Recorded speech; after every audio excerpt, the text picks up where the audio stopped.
Hazrat Salama bin Aqwa radiyallahu anhu says, we along with the Prophet ﷺ set out for the Khaybar.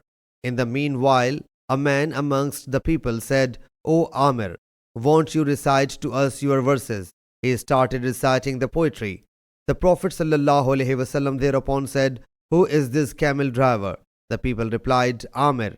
He ﷺ said, may Allah Jalla Jalaluhu shower His mercy upon him. The people submitted, would that you had let us benefit ourselves more of him.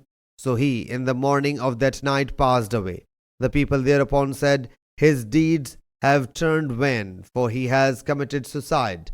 When I returned, the people were still discussing it, that Amir's deeds have gone vain. So I visited the Prophet ﷺ and submitted, O Allah's Apostle ﷺ, may my parents be sacrificed for you. The people think that Amir's deeds have become vain. He ﷺ whereupon said, whoso has said so has said something wrong. There is a twofold reward for him. He is a workaholic mujahid, whose death is better than his. Sahih Bukhari, Hadith number 6891.